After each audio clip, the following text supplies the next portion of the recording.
¿Qué tal, amigos? Sean ustedes bienvenidos de nueva cuenta a una emisión más de su programa Toma Cine, en el cual hablamos de temas relativos al séptimo arte. En esta ocasión vamos a abordar cómo se funda Hollywood. Como ya sabemos, Hollywood es toda una epopeya, es todo un imperio. Hasta la fecha sigue dominando la producción mundial, no en cuanto a números, sino en cuanto a influencia y a producción económica. O sea, hablar de Hollywood es un tema muy amplio, muy debatible, muy polémico, pero también es fascinante. O sea, Hollywood viene a ser una de las grandes influencias de la cultura mundial, gracias a sus productos, que son películas sumamente atractivas y muy reconocidas por la mayoría de los aficionados y espectadores de cine. Entonces, Hollywood es un tema importante porque está prácticamente en boca de todos. Todos hablan de Hollywood, de sus películas y de lo que significan estas películas para el acervo cultural de las audiencias.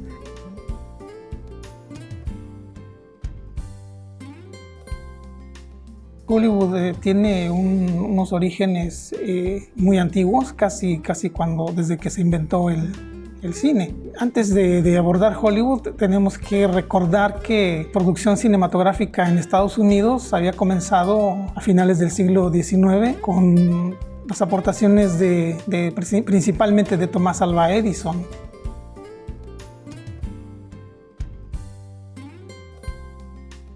Edison había inventado un aparato cinematográfico, pues una cámara, se puede decir, con la cual filmaba películas en un estudio que él improvisó en una especie de bodega o de galerón, donde ahí tenía su aparataje técnico y ahí su cinematógrafo. Ahí citaba a sus actores, o entre comillas actores, porque eran personas comunes y corrientes que no tenían preparación actoral, pero ahí filmaba Edison en ese estudio célebre porque se llamaba el Black Maria. Entonces este estudio se convierte pues en uno de los primeros, si no es que el primero en producir películas que ahora ya son importantes y son clásicas, ¿no? Edison tenía su sede en el estado de Nueva Jersey, que era donde se empezó a concentrar la producción cinematográfica en Estados Unidos.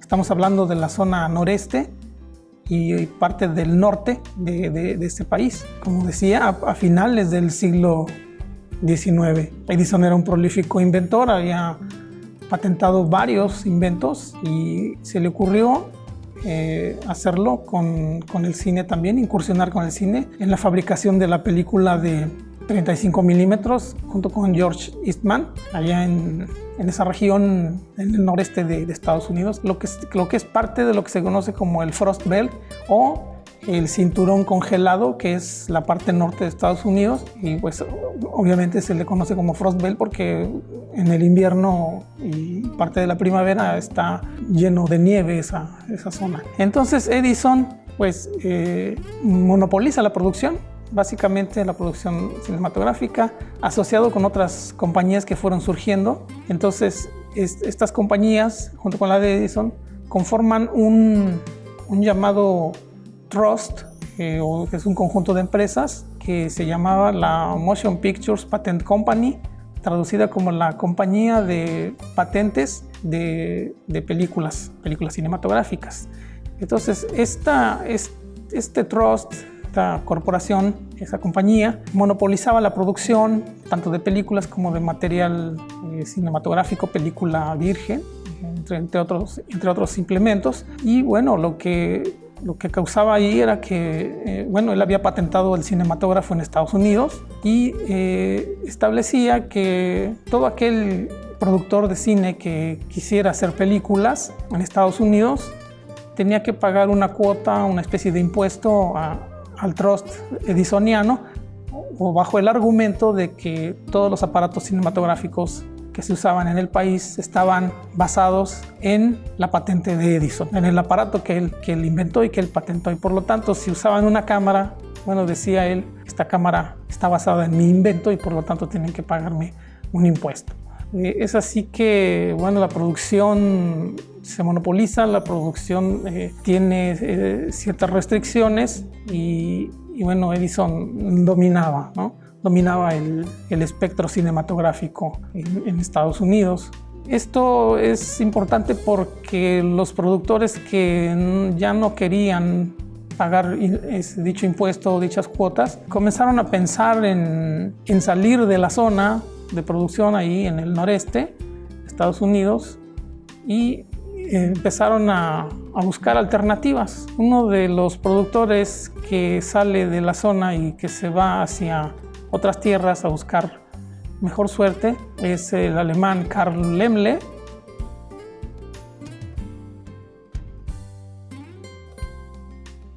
que era productor. Sale de ahí y va a buscar algún lugar donde sea más propicia la producción. Y es así que llega a un pueblo en California, pequeño pueblo entonces, que se llamaba Hollywood, que se sigue llamando Hollywood. Entonces Carl Laemmle encuentra lo que sería la tierra prometida para la producción cinematográfica.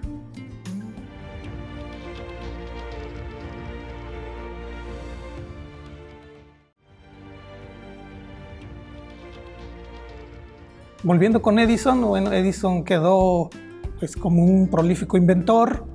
Él tenía el negocio de la producción cinematográfica, pero también explotaba sus películas filmadas en aparatos en los que se podía ver de manera individual las películas que él filmaba. Estos aparatos se llamaban, eran el famoso kinetoscopio, que era una especie de máquina con monedas. Bueno, se le echaba una moneda y empezaba a correr la película y el espectador podía ver a través de un visor ese espectáculo de una película corta de 50 metros, aproximadamente cerca de un minuto. Entonces Edison quedó pues, en la bonanza económica, aunque posteriormente una ley antimonopolio promulgada en el gobierno de Woodrow Wilson hizo que disolvieran el trust edisoniano. Y Edison ya se dedicó a seguir inventando otros bienes, como la bombilla eléctrica. Pero recordemos que Edison era, pues, aparte de un prolífico inventor, era un empresario.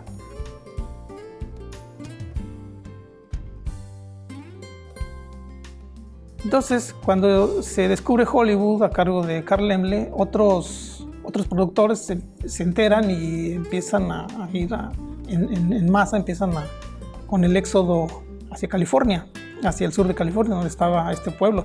Hollywood en un principio era un pueblo que tenía terrenos muy amplios, los cuales se vendieran como fraccionamientos para habitarse, para hacer casas habitación.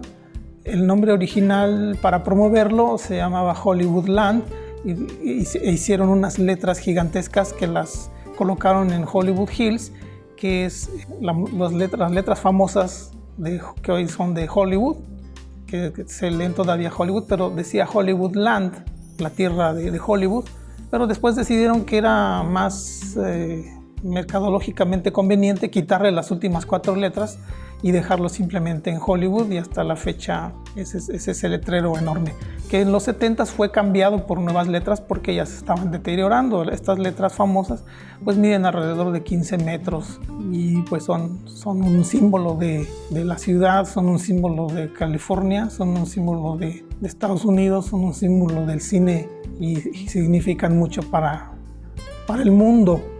Aunque bueno, Hollywood tiene como decía al principio, sus asuntos, sus puntos polémicos y debatibles, pero no es innegable su influencia.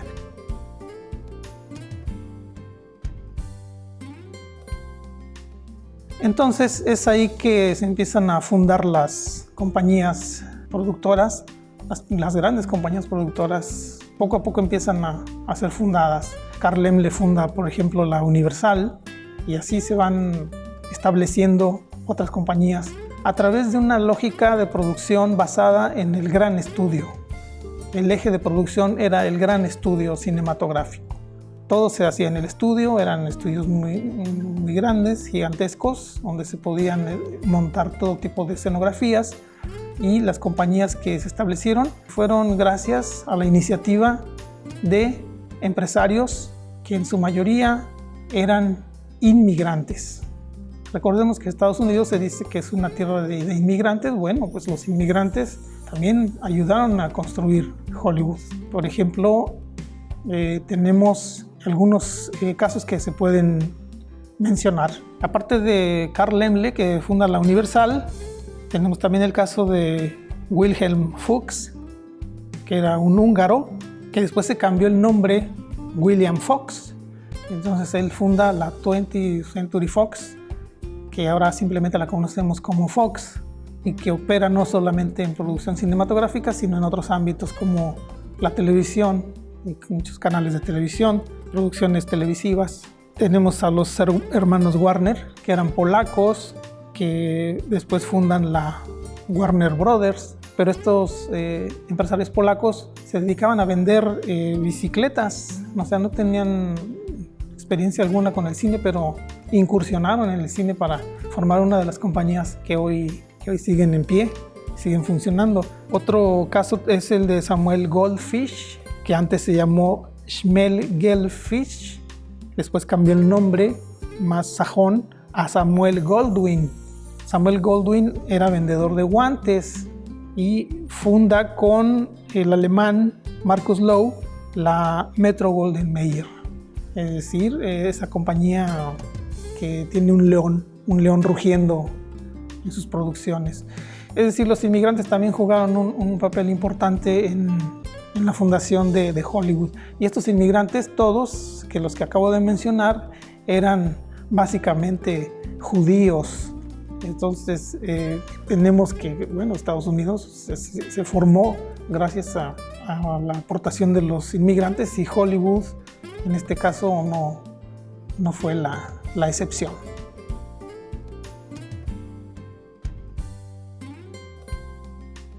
Para 1920, Hollywood contaba con una población de 25,000 habitantes, de los cuales 20,000 se dedicaban a la producción cinematográfica. Los grandes estudios destinaban para la producción, o destinaron en ese año para la producción, $40 millones para la producción y para pagar, obviamente, a los trabajadores que intervenían en la manufactura de películas, entre actores, productores, técnicos, directores, etc. Y para el siguiente año, 1921, los gastos ascendieron a $60 millones de 1921, lo cual es una cantidad exorbitante considerando el tiempo del que estamos hablando, la década de los 20, 60 millones convertidos a aquel entonces y comparados con los tiempos actuales, es una cantidad impensable. Así fue Hollywood, así comenzó, manejando grandes presupuestos, pero también logrando grandes producciones bajo ciertos métodos que mencionaré a continuación.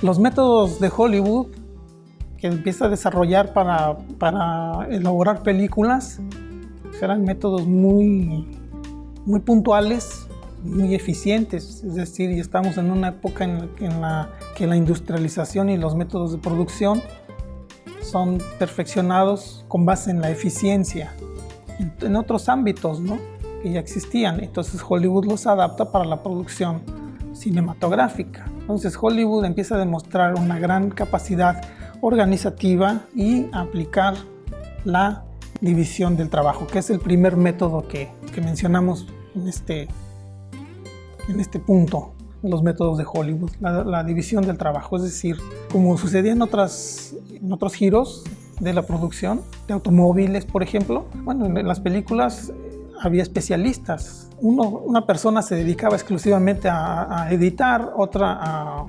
iluminar, otro a manejar la cámara, otro a dirigir, obviamente a actuar.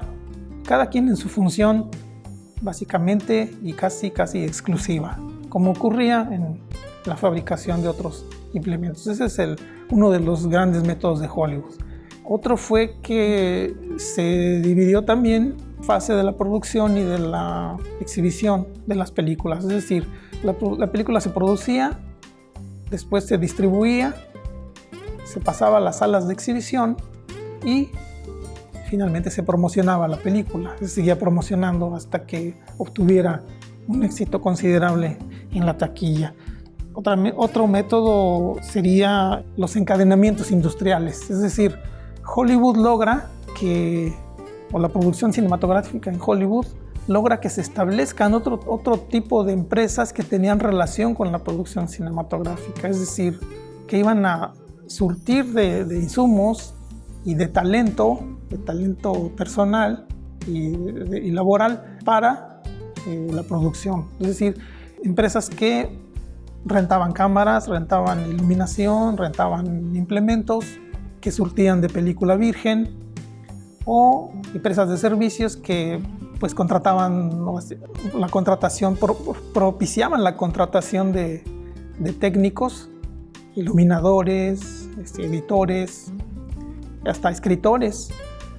Las academias, las universidades empezaron a incursionar con carreras relativas a la producción cinematográfica, especialidades en dirección, en producción, en edición y demás, ¿no? Entonces, hasta en maquillaje también había especializaciones.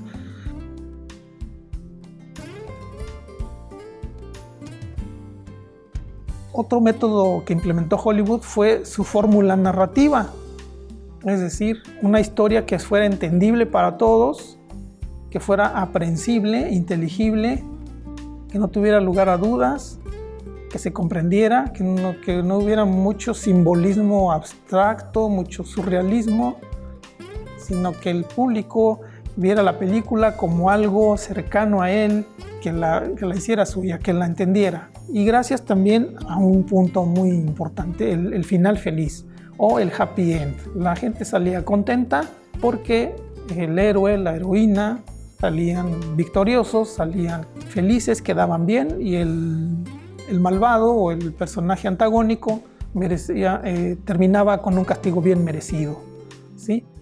Y ese era el final feliz, el happy end, que hasta la fecha se sigue manejando. Esta narrativa resultaría en la difusión de valores culturales norteamericanos de la vida diaria en Estados Unidos, el American Way of Life, y esto sería de gran importancia para difundir y establecer un modo de vida deseado por todos en el mundo, en todas las sociedades.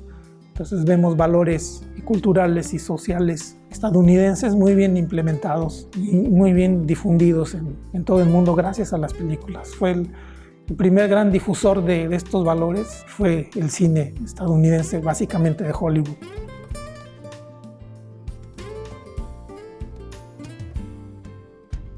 Y un último método que también establecieron los grandes estudios fue el sistema de estrellas, o también conocido como Star System. Este método tenía como base la contratación exclusiva de actores. Cada estudio contrataba a sus actores y los promovía como intérpretes de las películas. Y es así que nacen las primeras grandes estrellas que tienen un gran arrastre popular, un imán de taquilla, y que tienen una conexión precisamente con el público para hacer la película cercana a ellos y sobre todo venderla, ¿no? Que la gente acudiera en masa a ver las películas. Entonces, cabe aclarar que las primeras estrellas de Hollywood eran de cine mudo. O sea, estamos todavía en la época del cine mudo. Estamos hablando de alrededor de la década de los 10 o de los 20. Todas las películas eran mudas, básicamente. Entre los grandes actores que se hicieron legendarios, míticos, muchos idealizados, estereotipados, voy a mencionar algunos. Hay varias mujeres, actrices, que fueron símbolos para los espectadores. Tenemos a Gloria Swanson, a Lillian Gish, a Theda Bara, a Mary Pickford, Greta Garbo, Pola Negri, Marion Davies. y la mexicana Dolores del Río, que empezó su carrera en Hollywood. Después formaría parte de otro Star System, pero sería el del mexicano, en la época de oro del cine mexicano. En cuanto a los varones, tenemos a Rodolfo Valentino, que venía de Italia, John Barrymore, Lon Chaney, Ramón Novarro, que era mexicano también, Douglas Fairbanks, y un conjunto de actores cómicos que hicieron época. Tenemos primero al productor Mack Sennett, que era canadiense, que era un cazatalentos que se dedicaba a reclutar actores que tenían capacidad cómica para explotarla en películas mudas. Él descubrió a grandes artistas, grandes cómicos del cine mudo, entre los cuales podemos mencionar a Roscoe Arbuckle, conocido como Fatty o Gordito, Harry Langdon, Harold Lloyd, Charlie Bowers y Laurel y Hardy, que eran británicos, mejor conocidos como Laurel y Hardy. Buster Keaton, que era un cómico fuera de serie, que era director y era productor de sus propias películas, guionista, que era una figura muy sobresaliente en la comedia muda, casi al nivel, prácticamente al nivel de la otra gran figura que dio el cine cómico de Estados Unidos, que era el británico Charlie Chaplin. Charlie Chaplin es la figura más reconocida del cine mundial, quizá. Fue la primera gran estrella que todo el mundo concibió y reconoció, tanto por su talento como por su apariencia, ¿no? Gracias a un personaje que se llamaba Charlotte. Charlotte es aquel personaje que usaba un bombín, un bigotito, un bastón, grandes zapatos y que caminaba muy chistoso. Ese era Charlotte. Entonces, cuando vemos a Charlotte, inmediatamente decimos es Chaplin. Pero entonces estos actores fueron los que dieron la luz a Hollywood, su resplandecencia en el mundo. Y es así como Hollywood se establece a partir de entonces como una referencia del cine mundial. Después vendrían otros aspectos que resaltarían en la producción cinematográfica de Hollywood, porque hablar de Hollywood no es hablar del cine estadounidense, es hablar del cine hollywoodense, porque después se daría un cine alternativo o cine independiente a los grandes estudios, a las grandes productoras. Pero Hollywood es una referencia mundial y es, como se le dice popularmente, se le conoció popularmente, la meca del cine, la ciudad sagrada del cine. Muchos piensan que Hollywood es el bosque sagrado, ¿verdad? Cuando en realidad era el bosque de acebos, es decir, un tipo de árbol muy vistoso, muy bonito, que así se le puso desde un principio el nombre de Hollywood, pensando en ese árbol, no tanto en que fuera un bosque sagrado.